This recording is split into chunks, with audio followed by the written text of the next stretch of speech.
right. The gate was 11.1 million. It's the fourth highest gate in UFC history. The attendance was 19,040.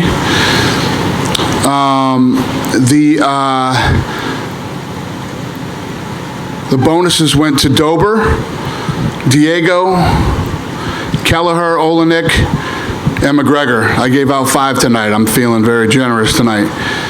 And then the 50-50 raffle was $108,650. Who's got the first question? Dana, I want to ask you just quickly on medical updates. Macy Barber was obviously clearly hurt. Do you have any initial updates on her? She was transported, but I don't know what's going on. Elliott was transported with a head and face CT, and obviously Cerrone. Yeah.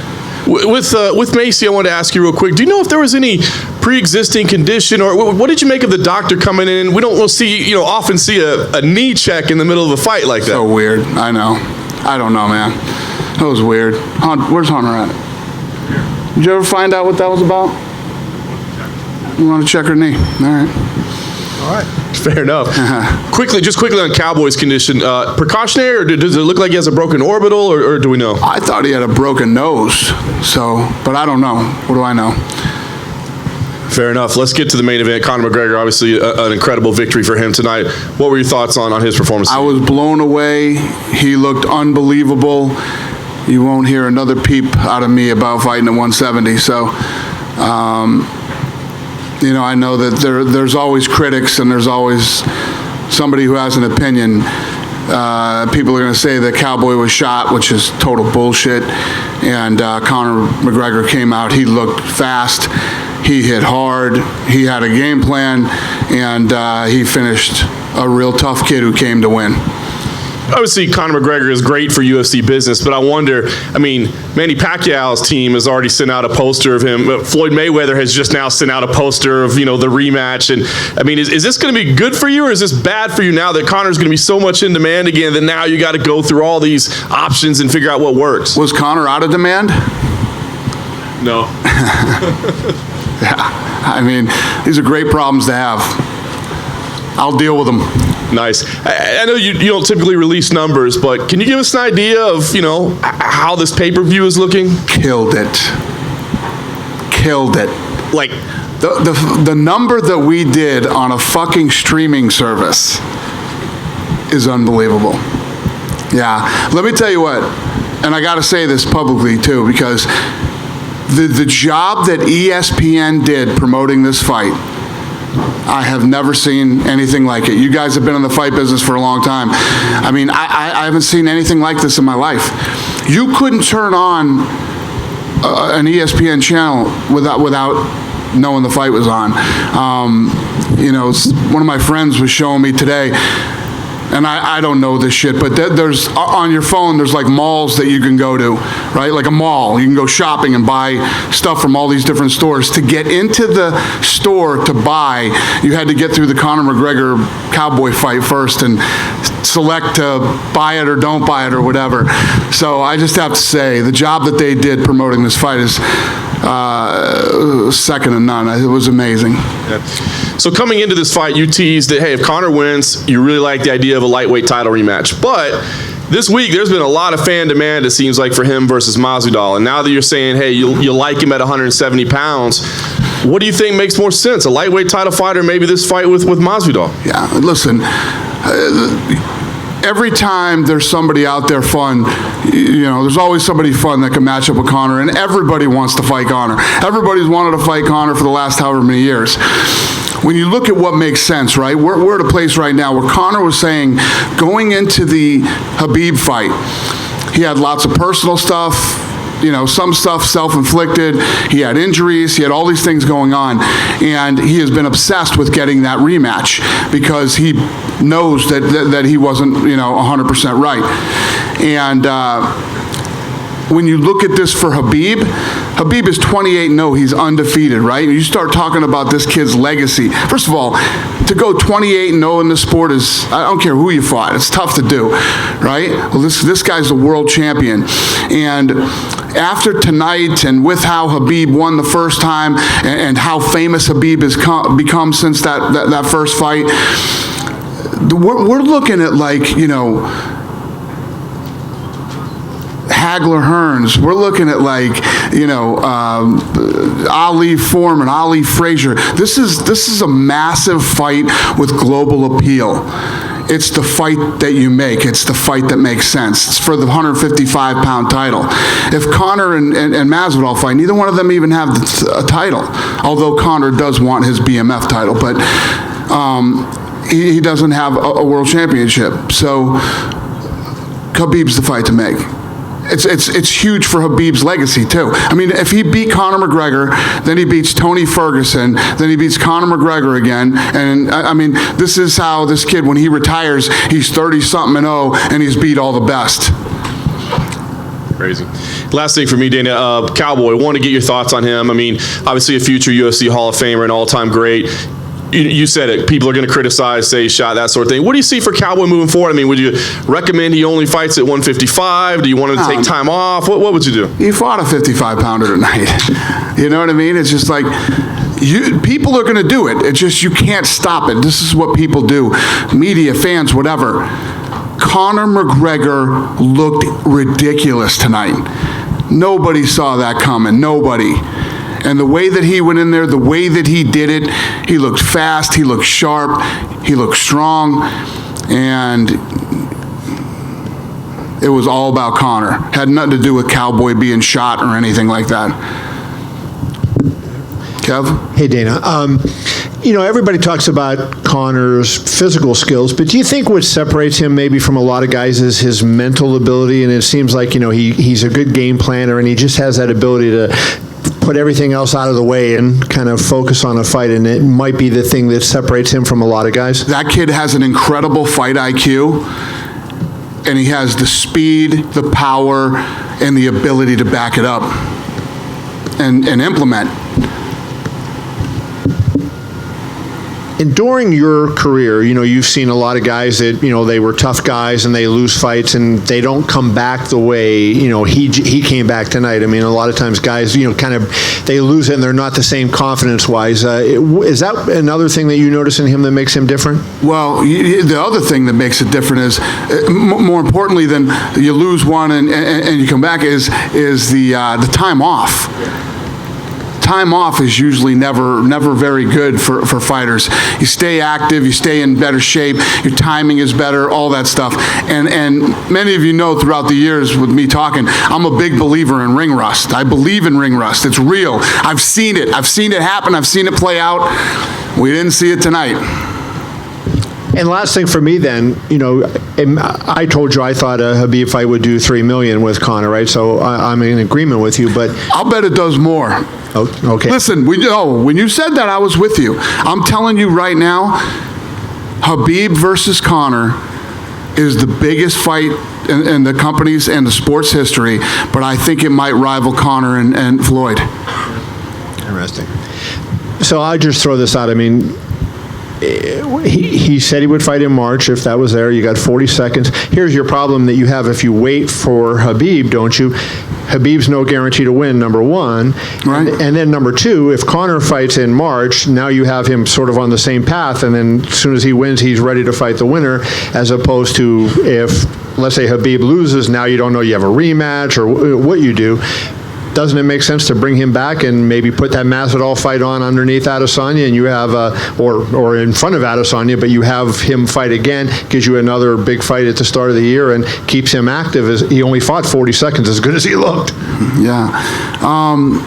Yeah, I mean, there's a lot of different things that make sense that you could do. I gotta see what he wants to do. You know what I mean? I know he wants this fight, and I think he's willing to wait to get it. So we'll see. Listen, do I want Conor to fight 3 more times this year? Sure.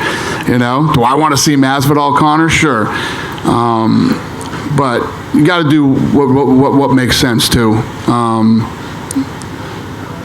And I just really think the Khabib-Conor fight is big for both of their legacies and obviously for the sport. Hi, Dana, to your right.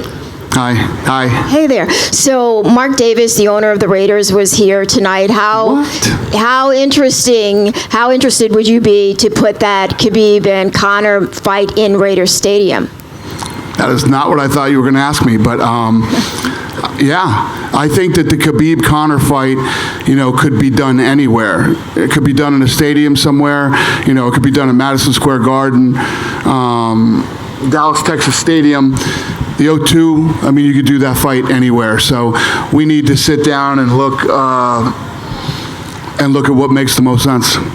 There's been a lot said this week about kind of Conor 2.0, the evolution of Conor McGregor as a professional and as a man. What did you think about his role in the promotion leading up to this fight? He was much more introspective and laid back and not as kind of manic as he had been in the past. Well, I think he was a lot happier. I mean, I told you guys after the first Khabib, when the whole Khabib-Conor press conference was playing out, I was like, man, this is the weirdest thing that I've ever been a part of. And then I told you guys after, this was super dark, man. This was a really dark press conference and then all that stuff.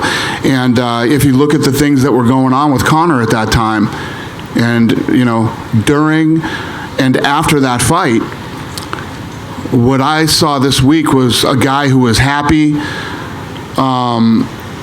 re-energized, and happy to be here and happy to be back in the octagon. So it was good. It was awesome. I loved it. I like Conor McGregor. I mean, I know you guys, the fans, everybody busts my balls that about my relationship with Conor, but I did not like this kid. Right? I did not like him. Last question for me. I want to talk about Holly. So she won tonight. Holly is 36. You talked about perhaps this being her last go. Do you still feel the same based off of what you saw from her tonight? She looked good tonight. Her and Raquel fought to a split decision last time. And Raquel's tough. Raquel punches hard. I mean, look at the fight between her and Amanda Nunes. I mean, that was a war between two tough girls. The problem with Raquel, and I've said this to her a million times, she will not let her hands go. She's got hands. She doesn't let them go. Oh, not to mention the fact that the ref let them clinch for 4 minutes for 3 fucking rounds, and they fought for a minute. That was a problem, too. Driving me crazy, man. If you are not doing damage or advancing your position, you split the fighters up and make them actually fight. And I like this guy. I don't want to, bum this guy out and whatever. But he's running around the octagon, I'm like, what fucking fight is he watching?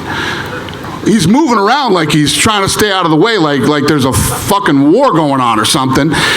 And these guys are leaning up against the fence for 4 minutes. Are you shitting me right now? I literally almost got up and walked out of that fight. I was so frustrated. But anyway, I've shit on enough referees in my day. I don't want to. That guy seems like a nice guy. I'm too old to be fucking doing this shit anymore, tearing these guys apart. He's a nice guy, and I don't mean to whatever, but you saw the fight. You know what I'm talking about. Dana, there were a lot of great performances tonight. Right over here to your left. Oh, we got. Hey, buddy. Yeah, thanks. So a lot of great performances tonight. Who impressed you the most?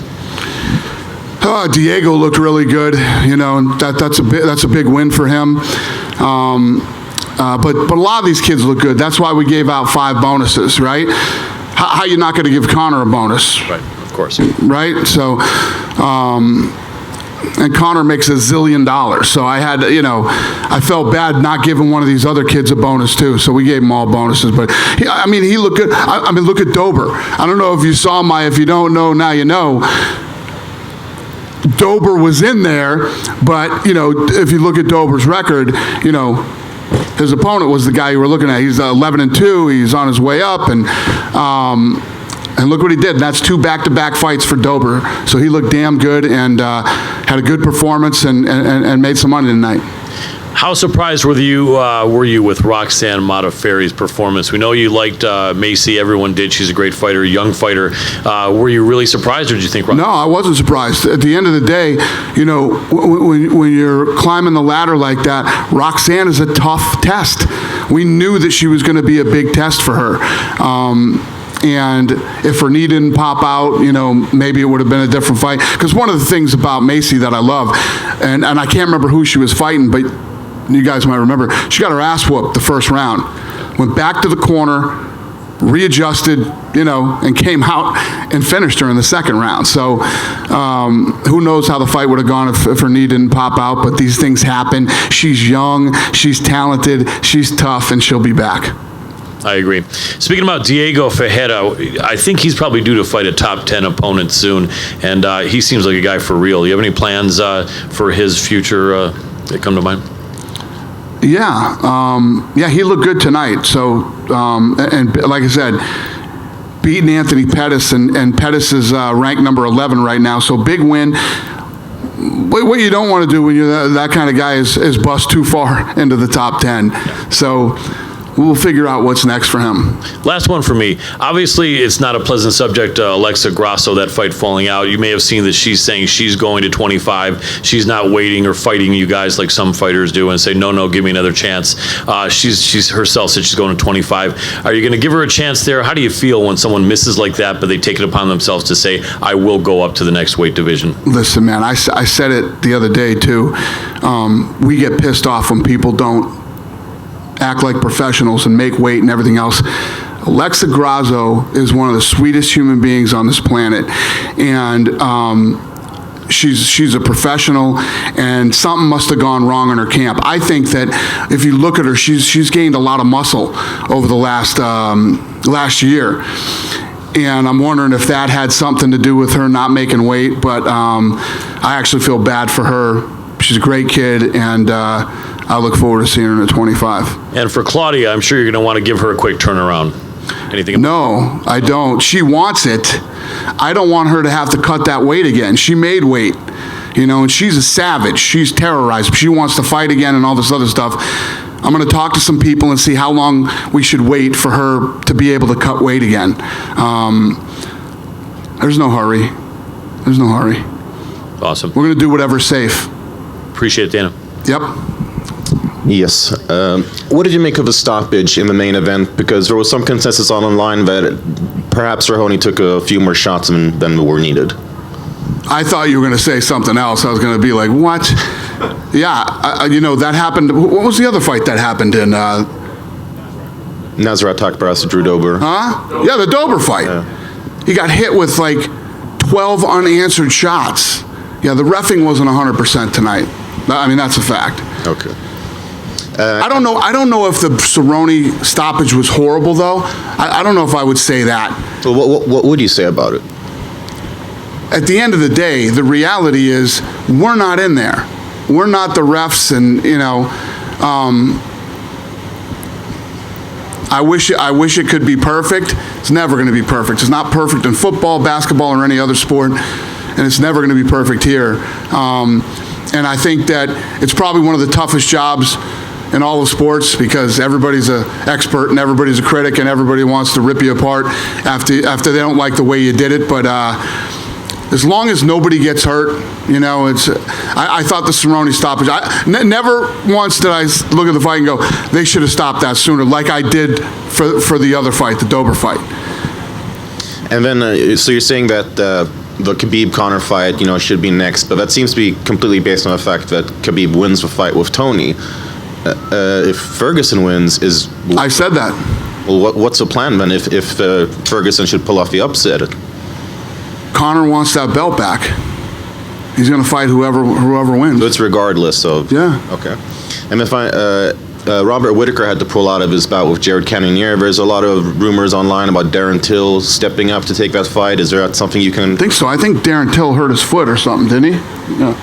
Ankle? Yeah, he hurt his ankle. Is there any contingency plan for that fight right now? Because Cannonier, yeah, we're working right on it. Yep, we're working on it. Okay. We just had a really big fight tonight. It just ended. We'll get that done, and we'll let you guys know when it's done. All right.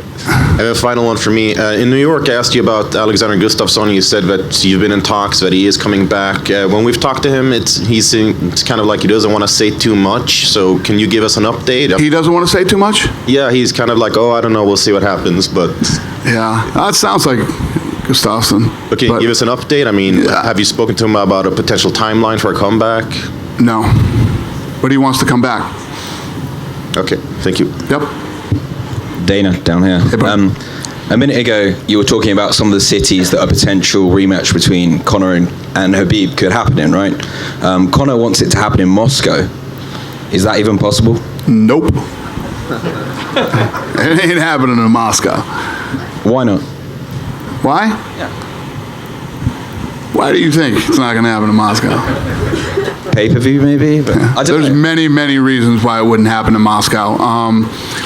When I just rattled off the places we could do it, those are the places that make sense. You're either going to do it in the UK, New York City, Dallas, Texas Stadium, the stadium here, T-Mobile.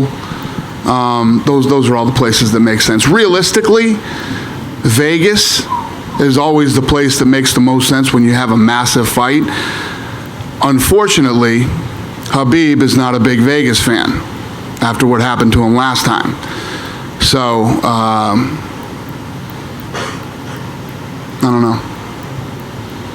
I think we've seen a very different side to Conor this week. Have you seen that, before in the lead up to this fight? Because we haven't really seen him for 15 months, and he's come back a very different person. But did you see that before he came back this week? Yeah, Conor and I have had a lot of good conversations, and but you never know what's going to happen when Conor shows up and is getting ready for a fight. But he always had told me that he respected Cowboy. He likes Cowboy.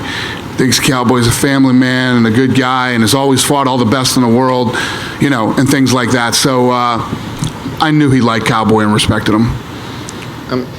Obviously, in the run-up to the last Khabib-Conor fight, things got pretty dark, as well as after the fight. Would you want the tone, to tone it down a little bit in the build-up? I would really like that, yeah. How do you do that? I have no idea. I think that the hard part is when you have two guys who truly hate each other, and these guys hate each other. You're always going to have some emotions, especially the week of. They're both cutting weight, and it goes deeper than that, too. The camps hate each other. All the camps hate each other. There's a lot of bad blood there. So, as an organization, we have to do our job to make sure that none of that stuff happens, man. And then obviously, I know you've seen Floyd's Instagram post about doing Mayweather McGregor too. Yeah. Brett. Floyd and I have been talking tonight too. What have you guys been talking about? What do you think we've been talking about? Listen, we're doing something with Floyd. We're doing something with Floyd, and I don't know. It's like tonight's the night of the fight. You got the Khabib fight coming.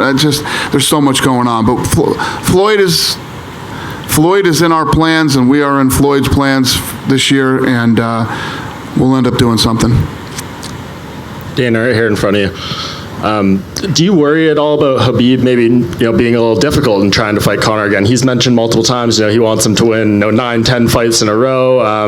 You talk to people around him, it doesn't seem like financial security is a huge issue for him. So let me tell you what, everybody talks about how rich Conor is. Khabib is rich. So that's kind of Khabib has that type of money. Right.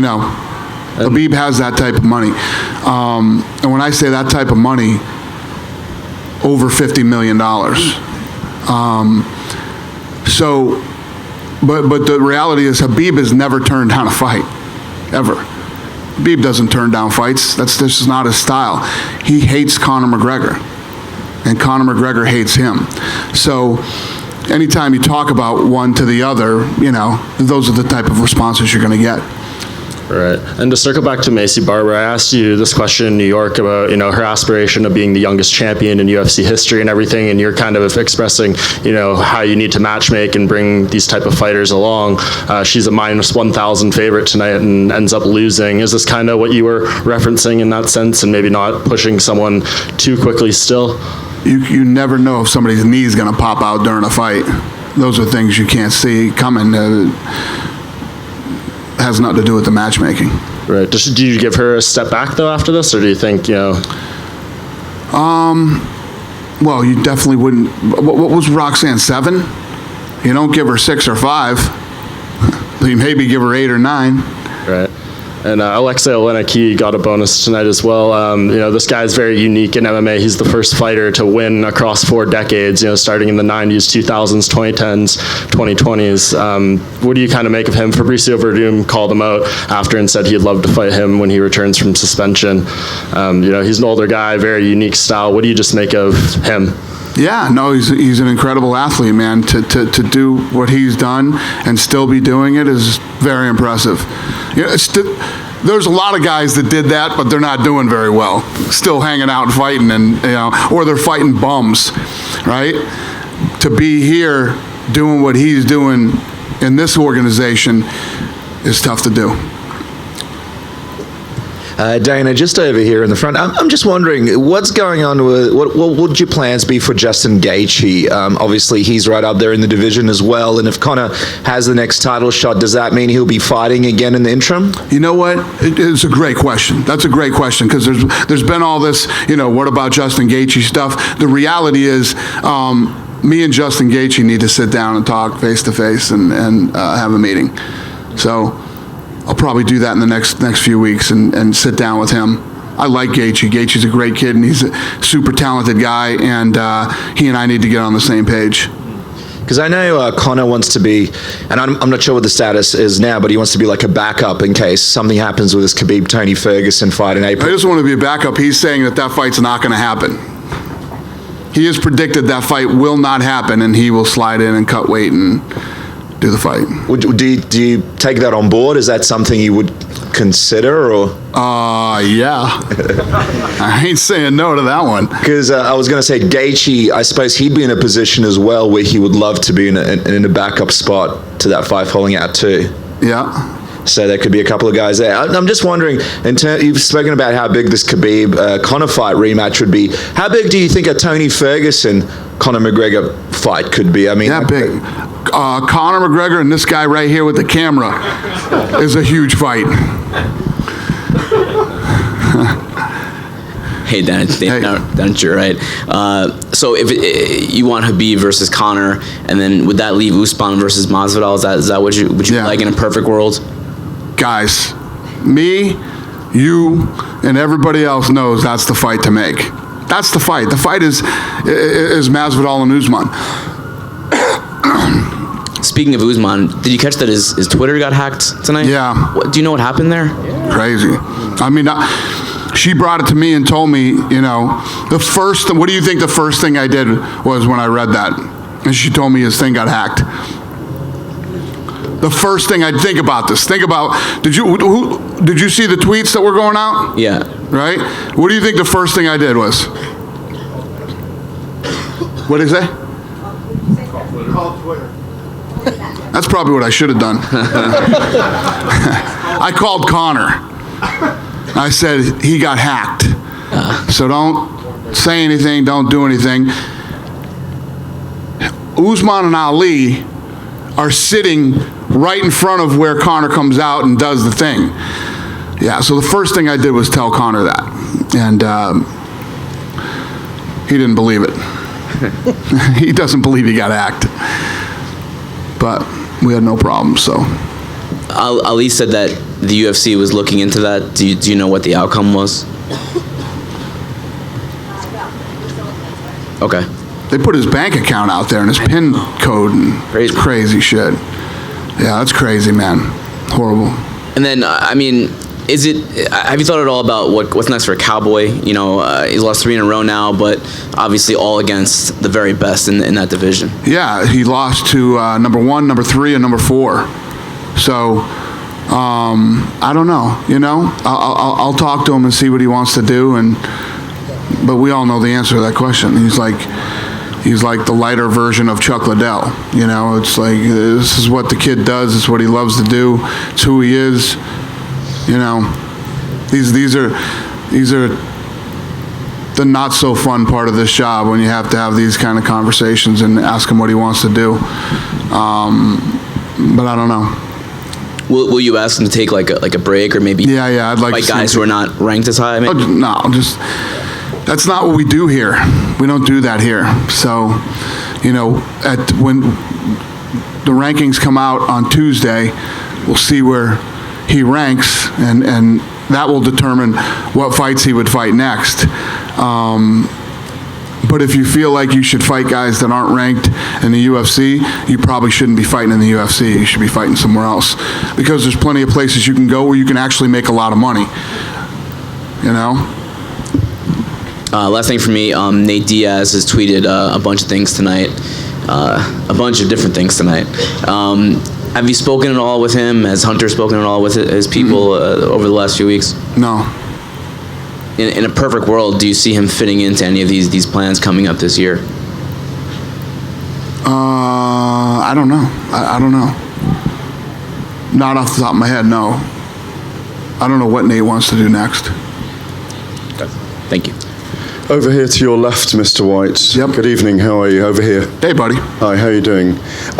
First question. You seem to flick of a mention there that it is a possibility that the UK could house a Conor McGregor fight. 100%. Would that be at Wembley Stadium, as we've seen with Anthony Joshua? Yeah, you could do any of the big venues out there. The Cardiff Stadium as well, the Millennium Stadium. They both take 80,000, 90,000. Yep.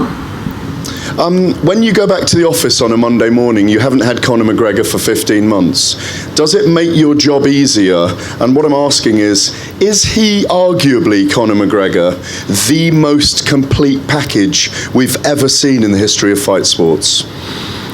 Yeah, I mean, this guy is such a huge superstar. I mean, I put him up there with Tyson, Leonard, Ali. All of them.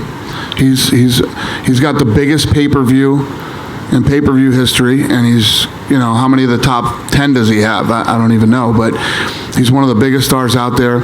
A lot of times coming up in his career, he's been doubted for his talent, and, he proves everybody wrong every time.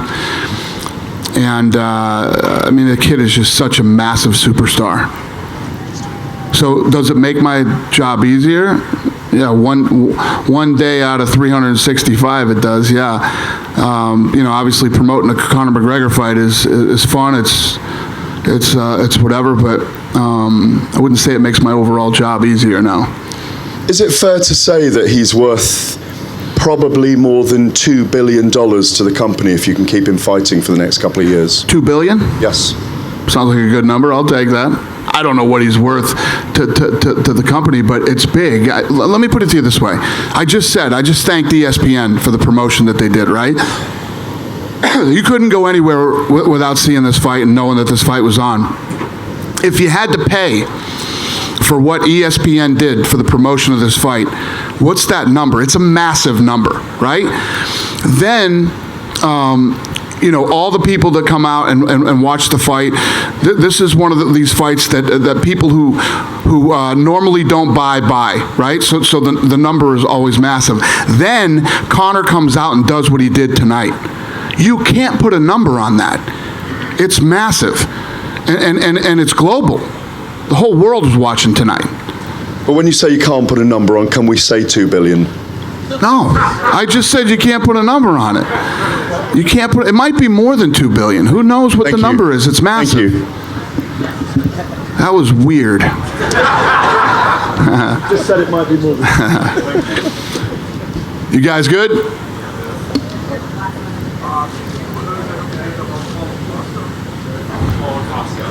Huh? Paulo Costa? Yeah. Yeah. So May, June. Yeah. So, all right. So May, June, he's supposed to be ready, right? That's if nothing goes wrong during the recovery and whatever. Israel Adesanya wants to fight Yoel Romero, okay? Nobody wants to fight Yoel Romero. Nobody does. And he is, you made a face like somebody might want to fight him. What was that face? You gave me the meh. I remember it when You know somebody that wants to fight? Yeah, exactly. Nobody wants to fight him. Believe me, we make the phone calls. Nobody wants to fight Yoel Romero. Israel wants to fight him. Israel has the title. Israel feels that his legacy will not be complete if he doesn't beat Yoel Romero. How do you not respect that? I respect it. And people will want to see it. And I promise you it will be a great fight. So we're going to do it. And then we'll do the Costa fight after. And it gives, and what it does is, it doesn't rush Costa. Costa's in this big rush. We're watching his Instagram the other day, and the guy is working out like he's training for a fight right now. Which you shouldn't be doing that when you just got done with surgery. Then they're saying you're not even going to be ready till June. Right? You shouldn't be training like that. You know what happens when you do that? You get hurt again. That's what's going to happen. So he needs to pump the brakes and slow down, make sure he's 100% and doesn't get hurt again, and then we can do that fight after Romero. Dana, obviously there's a lot of focus on Conor's behavior, and I think casual fans who watch tonight are just as curious what he's going to do leading up to the fight and after the fight as what he'll do during it. Do you think his attitude in the lead up to this had more to do with his respect for Cowboy, or as someone who knows him well, do you feel like he's changed significantly over the last 15 months? I don't know if you can change significantly in 15 months, but what I said earlier, I think he's happy. He didn't seem happy before. He was always pissed off, and, there was something wrong leading up to those other fights. There was something wrong with him. I don't know what it was, but obviously it's changed. And what I think this fight did a lot of really good things for Conor McGregor and everything else. And Kevin wrote a story the other day saying, guess what? I like Conor McGregor again. You know what I mean? And I bet a lot of people felt that way going into this fight. And I think that, especially in the fight business, people forget easily, quickly, and people are forgiving when you come back and you try to get your life back together and you have this great comeback story. And I think tonight was that story for Conor McGregor. You're always going to have people that won't like you, but I think a lot of people jumped back on the McGregor bandwagon tonight and became fans. Did I get everybody? We good? I think. What? What was Tom Brady's opinion? Oh, now you want to talk about Tom Brady, right? What was he, what? His opinion of the fight. Oh, how would you not like the fight? I thought, when she asked me the question earlier, I thought you guys were going to ask me, hey, Tom Brady was here, Davis was here, I saw them talking, what's going on? Are you guys fucking Las Vegans or what? Come on, man. If that dude isn't playing for Boston, he's playing here. All right? So, I don't know. I have fucking no idea what I'm talking about, but yeah, he liked the fight. What was I gonna? Before Kevin threw that at me, what were we talking about? Did I ask you something? I was gonna tell you something. Kevin ruined the whole thing. I forgot what I was gonna say. But how many members of the media were here for this fight? I think the final number was 187. There's 187 members of the media here for this fight. And thank you guys all for your work this week. And it was an incredibly successful event. And you guys are all a big part of that. And I really appreciate it. Have a good night.